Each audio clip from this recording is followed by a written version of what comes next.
फरवरी को विज्ञान का फाइनल पेपर देने वाला है उनके लिए क्लास काफ़ी ज़्यादा महत्वपूर्ण है, क्योंकि हम अभी के इस क्लास में वायरल सब्जेक्टिव क्वेश्चन बताने वाले हैं, यानी लघु उत्तरीय और दीर्घ उत्तरीय दोनों प्रश्न बताने वाले हैं। यानी जो 2 अंक में पूछा जाता है वह भी प्रश्न और जो 5 अंक में पूछा जाता है दोनों प्रश्न हम अभी के इस क्लास में बताने वाला हैं।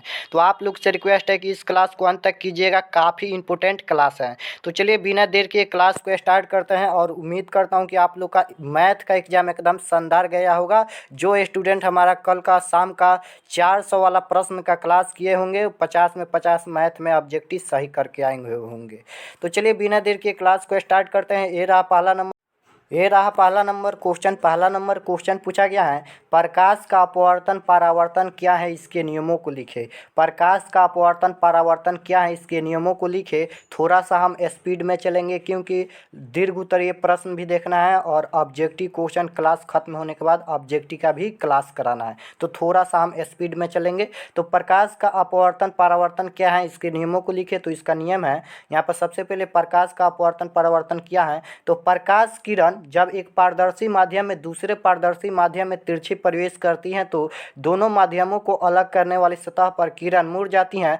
सघन माध्यम में आपतन बिंदु पर अभिलंब की ओर मुड़ती हैं, जबकि विरल माध्यम में अभिलंब से दूर मुड़ती हैं, और इस घटना को प्रकाश का अपवर्तन कहते हैं। और इसका चित्र भी बनाना होगा, देख सकते हो इस तरह से आप लोग चित्र बना लीजिएगा, स्क्रीनशॉट ले सकते हो। और उसके बाद यहाँ पर प्रकाश का अपवर्तन के नियम है, यहाँ पर देख सकते हो इसका नियम लिखना है। यहाँ पर पहला नियम है, आपतित किरण अपवर्तित किरण तथा आपतन बिंदु पर खींचा गया अभिलंब सभी एक ही तल में होते हैं। आपतित किरण अपवर्तित किरण तथा आपतन बिंदु पर खींचा गया अभिलंब सभी एक ही तल में होते हैं। और दूसरा नियम है कि किन्हीं दो माध्यम और प्रकाश के किसी निश्चित वर्ण के लिए आपतन कोण की ज्वा तथा अपवर्तन कोण की ज्वा का अनुपात एक नियतांक होता है जो अपवर्तनांक कहलाता है। इसे स्नेल का नियम भी कहते हैं। इतना लिखिएगा, 2 अंक आसानी से मिल जाएगा। और ये सभी क्वेश्चन प्रथम पाली और द्वितीय पाली दोनों के लिए हैं, तो आप लोग इस क्लास को अंत तक कीजिएगा, चाहे आप प्रथम पाली में एग्जाम दे या द्वितीय पाली में एग्जाम दे। दूसरा नंबर क्वेश्चन है, दृष्टि दोष क्या है, यह कितने प्रकार का होता है।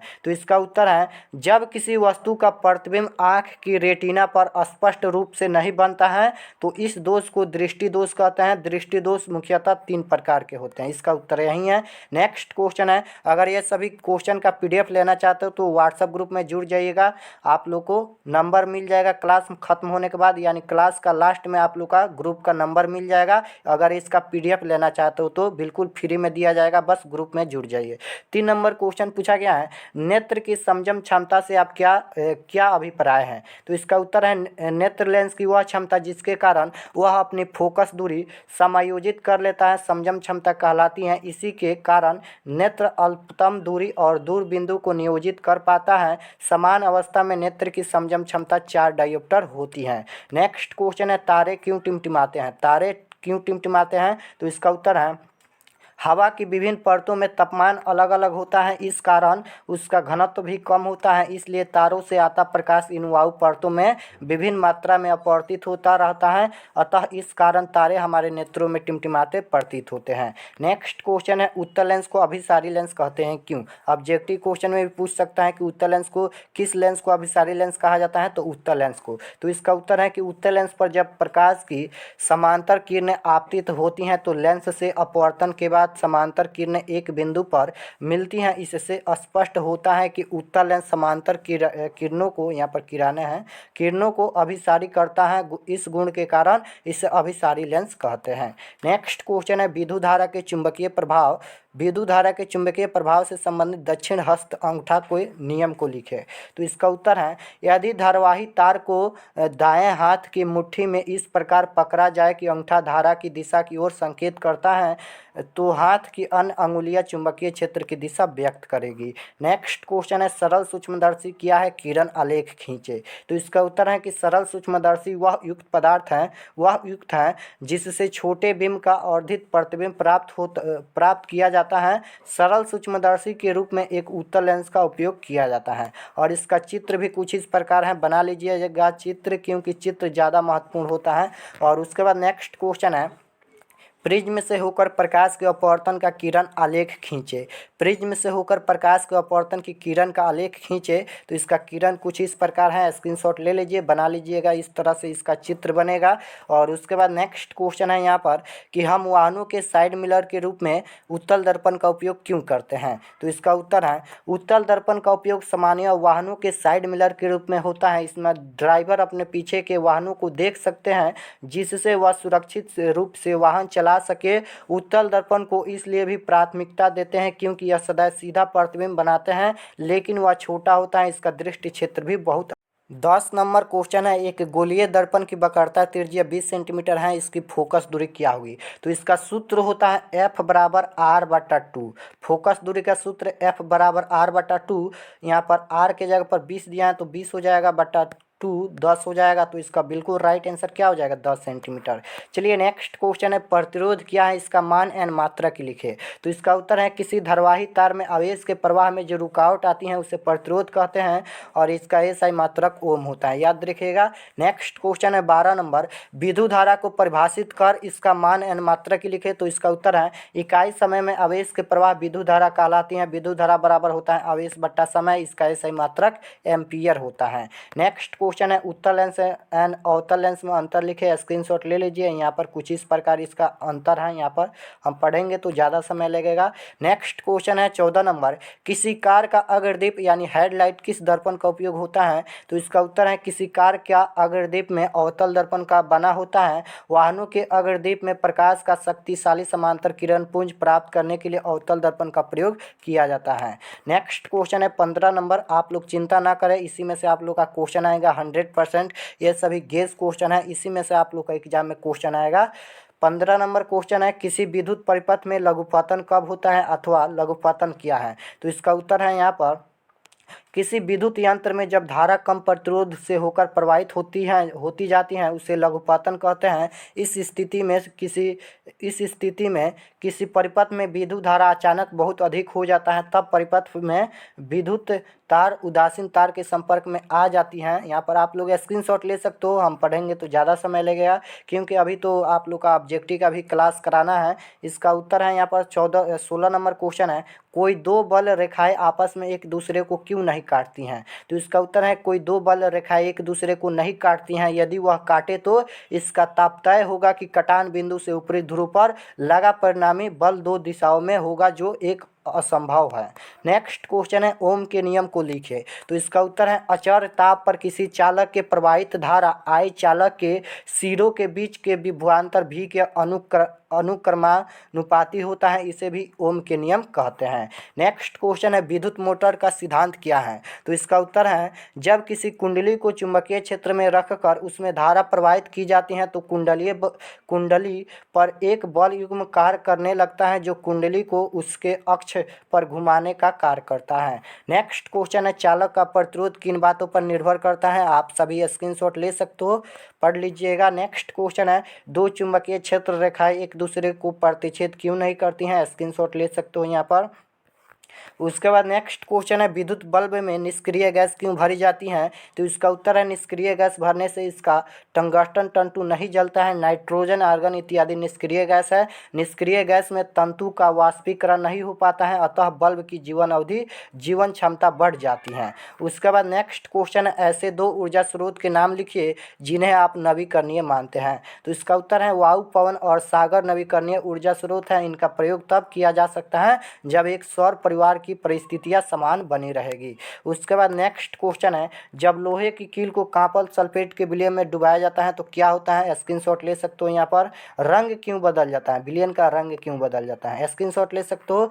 नेक्स्ट क्वेश्चन है, सोडियम को केरोसिन में डुबोकर क्यों रखा जाता है। तो इसका उत्तर है अत्यधिक क्रियाशील होने के कारण सोडियम धातु खुला रखने पर साधारण ताप पर ही ऑक्सीजन से अभिक्रिया कर जलने लगता है, अतः यह जल न जाए इसे बचाने के लिए हम केरोसिन तेल में डुबाकर रखते हैं। नेक्स्ट क्वेश्चन है, उदासीनीकरण अभिक्रिया किसे कहते हैं, दो उदाहरण दे। तो इसका उत्तर है वह प्रक्रिया जिसमें कोई अम्ल किसी भस्म के साथ अभिक्रिया करके लवण एंड जल बनाता है, उदासीनीकरण अभिक्रिया कहलाती है। उदाहरण देख सकते हो, भस्म प्लस यहाँ पर अम्ल प्लस भस्म लवण बड़ा प्लस जल, और इसका यहाँ पर इंग्लिश भी देख सकते हो। नेक्स्ट है यहाँ पर 26 नंबर क्वेश्चन है, जल की अनुपस्थिति में अम्ल का व्यवहार अम्लीय क्यों नहीं होता है? तो इसका उत्तर है, जल किसी अम्ल के विच्छेदन में सहायक होता है जिससे हाइड्रोनियम आयन उत्पन्न होता है। जल की अनुपस्थिति में आयन उत्पन्न नहीं होता है, इसलिए जल की अनुपस्थिति में अम्ल का व्यवहार अम्लीय नहीं होता है।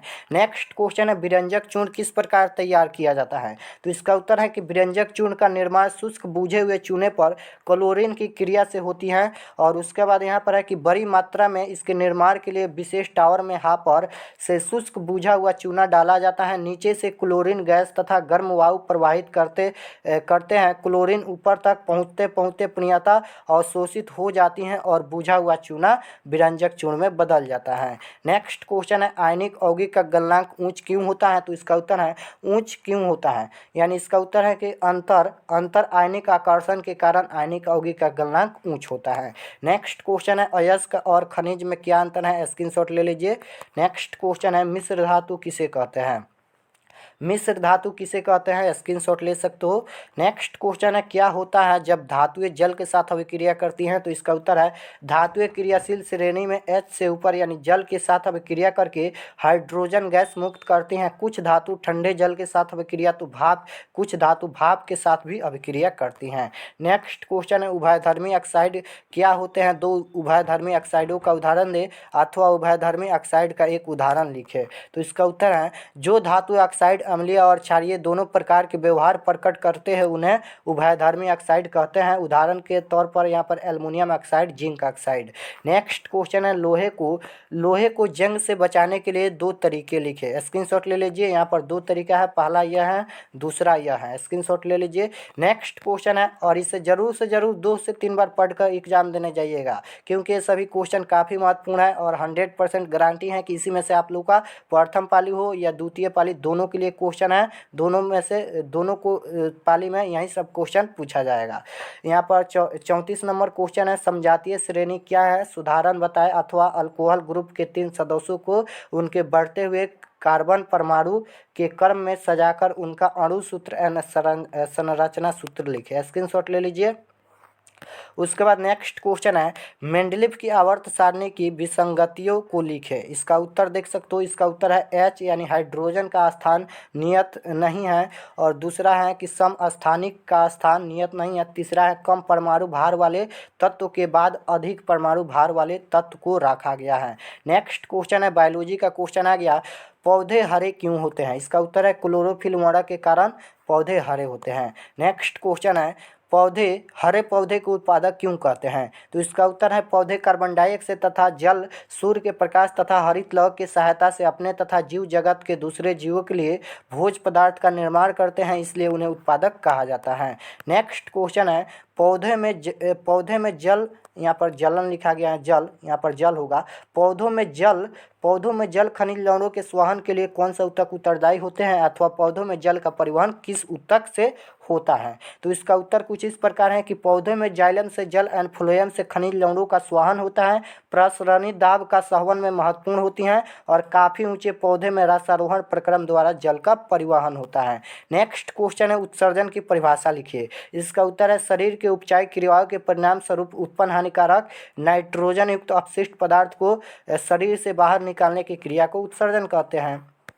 नेक्स्ट क्वेश्चन है, जाइलम एंड फ्लोएम में अंतर लिखे। स्क्रीनशॉट ले सकते हो। इस प्रकार इसका उत्तर है। उसके बाद यहाँ पर नेक्स्ट क्वेश्चन है, रक्त क्या है? इसके संगठन का वर्णन कार के साथ करें। ये क्वेश्चन हो सकता है 5 अंक में बायोलॉजी में पूछा जाए, तो आप लोग स्क्रीनशॉट ले लीजिए। थोड़ा सा लंबा क्वेश्चन है, यहाँ पर स्क्रीनशॉट ले लीजिए। उसके बाद यहाँ पर नेक्स्ट क्वेश्चन है, निम्नलिखित जंतुओं के श्वसन अंगों के नाम लिखे। इसे जरूर याद कीजिएगा, ये ऑब्जेक्टिव में भी काम आएगा। पूछेगा कि मछली का श्वसन अंग क्या है, तो देख सकते हो गलफरा होता है। मच्छर का श्वसन अंग श्वासनाल होता है। स्क्रीनशॉट ले लीजिए। नेक्स्ट क्वेश्चन है, आयोडीन युक्त नमक के उपयोग की सलाह क्यों दी जाती है? तो इसका उत्तर है कि ऑटो ग्रंथि को थायरॉक्सिन हार्मोन बनाने के लिए आयोडीन आवश्यक होता है। हमारे शरीर में प्रोटीन और वसा के उपचाय को थायरॉक्सिन कार्बोहाइड्रेट नियंत्रित करता है। यह वृद्धि संतुलन के लिए आवश्यक। यदि हमारे भोजन में आयोडीन की कमी रहेगी तो गर्दन या बाहर की ओर उभरे हुए नेत्र गोलक हो सकते हैं। इस रोग से बचने तथा आयोडीन की शरीर में कमी दूर करने के लिए आयोडीन युक्त नमक की सलाह दी जाती है। नेक्स्ट क्वेश्चन है, हमारा आमाशय में अम्ल की भूमिका क्या है? तो इसका उत्तर है कि अम्ल पाचन क्रिया संपादित करने में सहायता प्रदान करते हैं एवं भोजन के साथ आए कीटाणुओं को नष्ट करते हैं। नेक्स्ट क्वेश्चन है, प्रकाश संश्लेषण क्या है? समीकरण लिखे। तो इसका उत्तर है, सजीव जगत में हरे पौधे सूर्य के प्रकाश की उपस्थिति में वायुमंडल से CO2 यानी कार्बन डाइऑक्साइड ग्रहण कर और मिट्टी से खनिज लवण एवं जल अवशोषित कर पत्तियों में स्थित हरित लौ के सहारे ऊर्जादायक पदार्थों का निर्माण करते हैं। यह संपूर्ण प्रक्रिया प्रकाश संश्लेषण कहलाती है। यहाँ पर समीकरण भी कुछ इस प्रकार है। नेक्स्ट क्वेश्चन है, पादप हार्मोन किसे कहते हैं? 4 पादप हार्मोन के नाम लिखे। इसका उत्तर है, पौधों में वृद्धि एवं विभेदन क्रिया को संपन्न कराने वाले पदार्थों को पादप हार्मोन कहा जाता है, जैसे जिबरेलिन, ऑक्सिन, साइटोकाइलिन, एसिटिक अम्ल। नेक्स्ट क्वेश्चन है, पर परागण क्या है? पर परागण क्या है? तो इसका उत्तर है, एक पुष्प के पराग कणों को दूसरे पुष्प में वर्तिकाग्र पर पहुंचने की क्रिया को परागण कहते हैं। नेक्स्ट क्वेश्चन है, क्या लिखा है? परागण। परागण किसे कहते हैं? अब यहाँ पर पूछा गया परागण किसे कहते हैं? तो इसका उत्तर है, पराग कणों का स्त्रीकेसर के वर्तिकाग्र तक स्थानांतरण या संरचना को परागण कहा जाता है। नेक्स्ट क्वेश्चन है, परितंत्र में अपमार्जकों को क्या भूमिका है? आप सभी स्क्रीनशॉट ले सकते हो। नेक्स्ट क्वेश्चन है, पोषी स्तर क्या है? एक आहार श्रृंखला द्वारा समझाए। आप इसका भी स्क्रीनशॉट ले लीजिए। नेक्स्ट क्वेश्चन है, पिट्यूटरी ग्रंथि को मास्टर ग्रंथि क्यों कहा जाता है? इसका भी स्क्रीनशॉट ले लीजिए। नेक्स्ट क्वेश्चन है 52 नंबर, स्वर परागण एंड पर परागण में अंतर लिखे। नेक्स्ट क्वेश्चन है यहाँ पर लास्ट क्वेश्चन कि द्विखंडन एंड बहुखंडन में अंतर लिखिए। तो इसका उत्तर भी कुछ इस प्रकार है। तो यहाँ पर ये रहा 53, यहाँ पर 53 हमने लघु उत्तरीय प्रश्न कराए हैं, जिसमें से आप लोग को मात्र यहाँ पर एग्जाम में मतलब कि 2 अंक में पूछा जाता है। और ये क्वेश्चन जो 53 क्वेश्चन तैयार किया गया है, बहुत ही मतलब रिसर्च के बाद तैयार किया गया है। इसी में से आप लोग का क्वेश्चन एग्जाम में आएगा, वह प्रथम पाली हो या द्वितीय पाली हो, दोनों के लिए तैयार किया गया है। इसलिए 53 क्वेश्चन है, दोनों पाली के लिए है। तो आप लोग इसे 2 से 3 बार पढ़ के एग्जाम देने जाइए। और चलिए